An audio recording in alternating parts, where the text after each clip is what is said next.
there is like a personal witness and an impersonal witness. So there is a witness that exists in mind that calls itself awareness, but really is not, because that too is seen in the field of awareness. And it seems to me that the distinguishing factor between these two, the witness and the common W witness and the capital W witness, you might say, is that one has commentary. So the witness, the common W witness in mind, comes with some narrative about what it is witnessing. And when there's lots of shame and judgment, it's a negative narrative. When there's pride, maybe an inflated narrative. When there's sweetness, it might be a sweet narrative, but there's still some sort of narrative about, this is so great, I'm so grateful, some sort of narrative in subject and object about what is being witnessed. Whereas in capital W witness, in the impersonal witness, there seems to just be nothing, silence.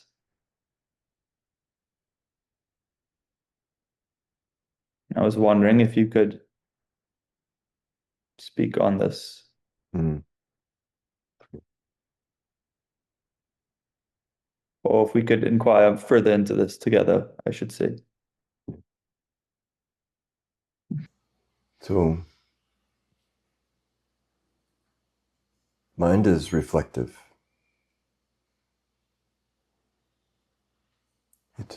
It is the me sense is born of reflective mind. Calls itself I. This is has the proprioceptive I sense with associated body, emotions, senses, taste, touch, sight, hearing, smell.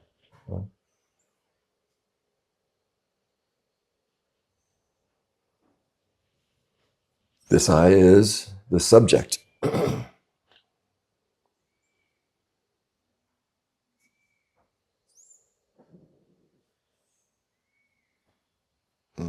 This I thinks of subject as primary also.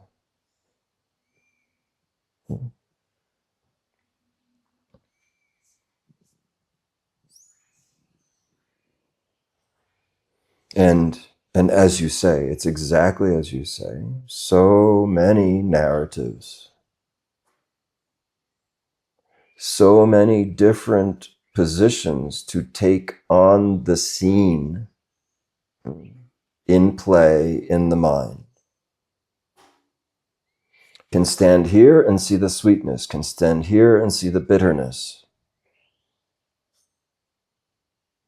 can stand in it and feel the oppression or feel the relief.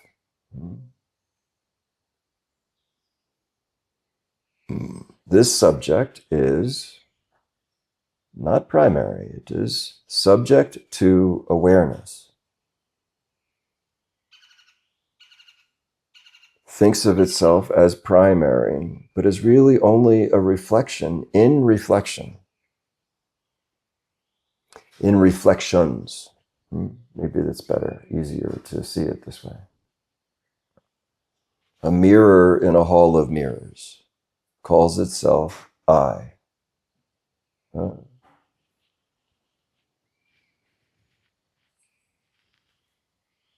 When this subject comes awake to itself and realizes it has some ability to move, to look from different places,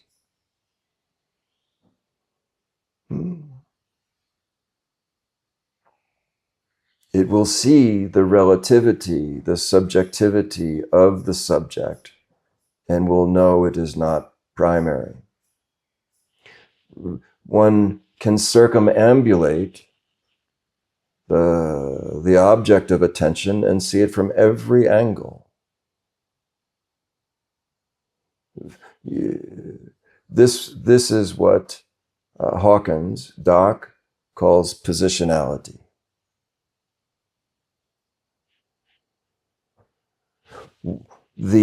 Where one stands, who's looking, means where one is looking from. It informs what one is seeing. And so what is seen is not the full truth. This is the parable of the five blind monks and the elephant.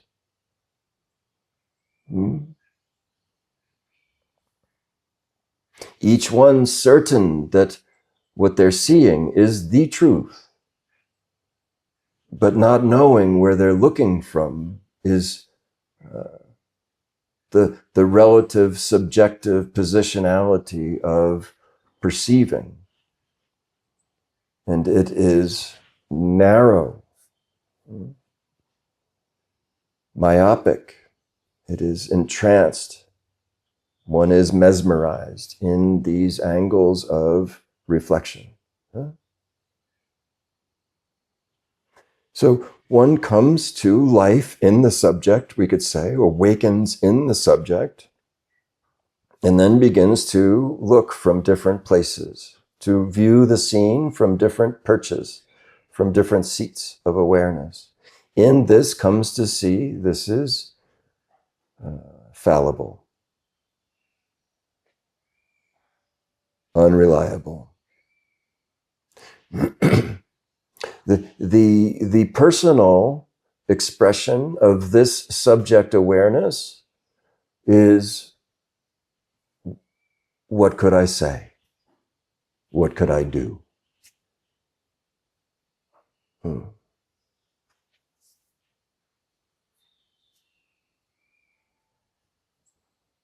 So the one now who's aware of this is disturbed. What have I been doing? What is really going on here?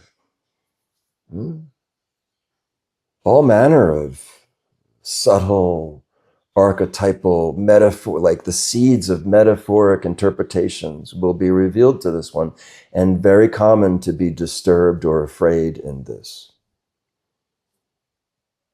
This is nothing more than a conglomerate of reflections reflecting on reflections. It is also subjective. It is the reflection claiming to be witness, because there is a story about all of the stories. It can become so very subtle. It can become so subtle that you see a 0 and a 1, and you will know the entire story of the world.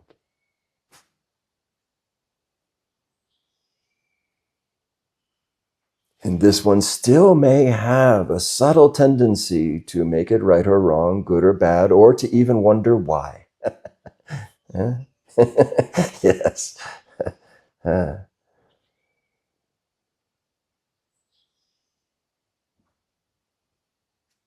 So, this subject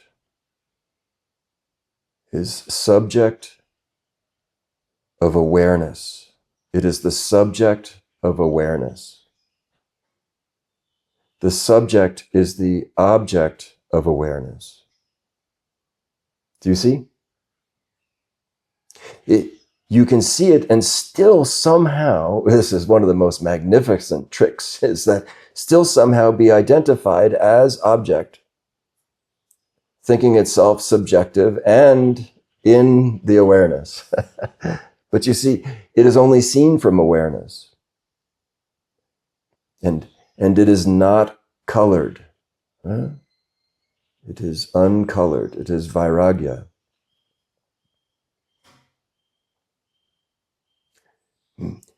Beyond any kind of categorization, any type of qualification beyond tamas, rajas, and even sattva.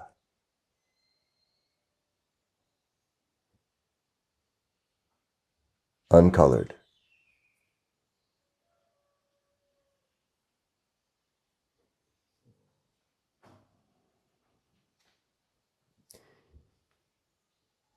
It is a state that is neutral. There are no borders, no qualifications, no categorizations.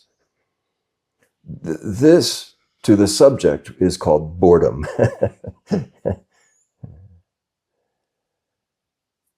But this is the state that we describe for Papaji, that is samadhi.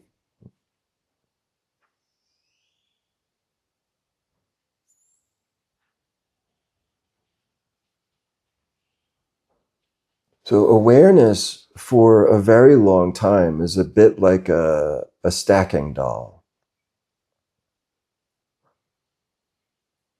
A subject within a subject within a subject, and always zooming out, expanding to a broader view.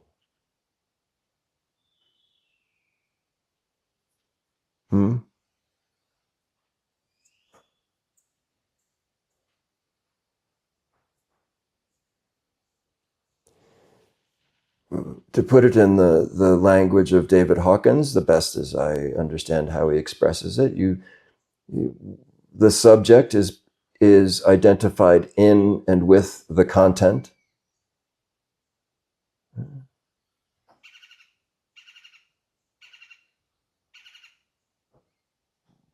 It is within the context. In subjective awareness, one becomes aware of being in the context, and then with some, cherishing, this is often known as devotion, but a sincere, honest experience of knowing God.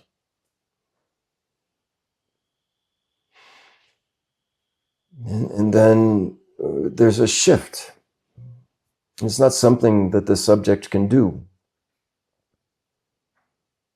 It's not even something that really happens, actually. It's not demarcated in time and space. But a shift nonetheless, somehow, and then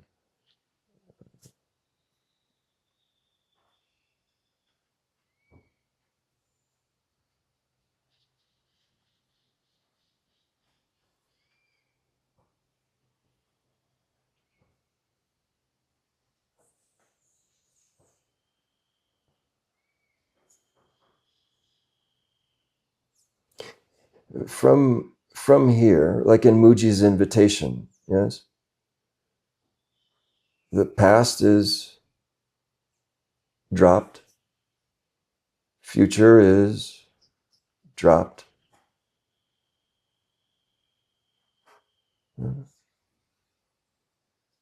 Whatever movements are seen and dropped.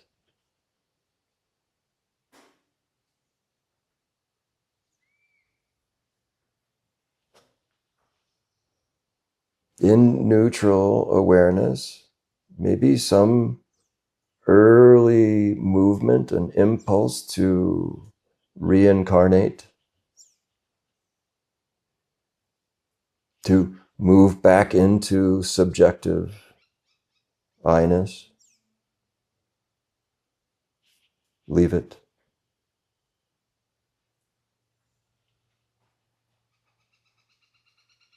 Having reincarnated the subjective I-ness, drop it again. Endeavoring to not pick it up, picked up still, all the same. Seeing it now, drop it.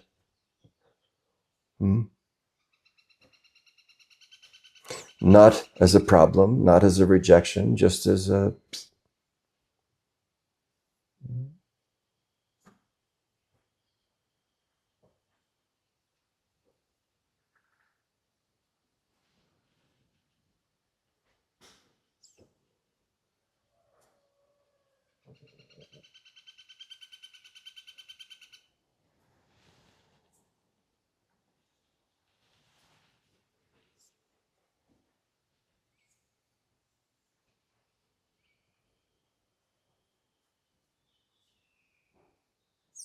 So, Andrew, what can you say?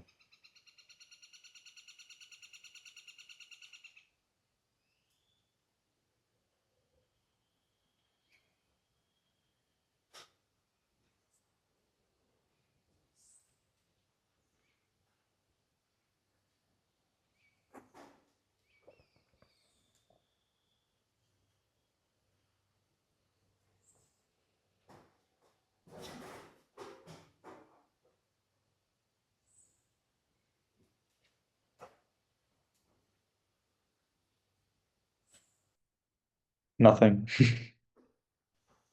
Is there a problem? No. In this no problem, nothing will continue to evolve, and also you will move in it and as it as you increasingly. First, we're drawn into the gravity of the world and it happens, but it isn't a problem actually.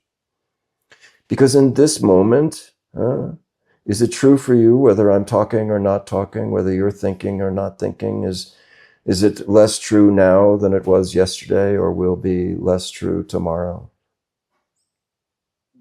You see? So it is invulnerable to the happenings, the appearances in the world, and you in it, actually. So, in a way, you could say we cherish it and we move in the world as we cherish it.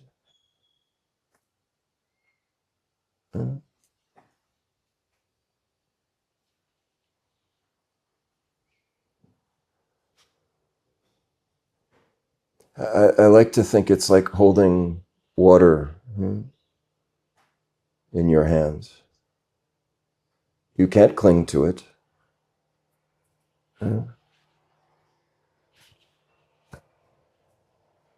And if it's not precious, if you don't carry it just so, your inattention, it will spill out. It's not a problem. There's no limit of supply to this water. So don't fret.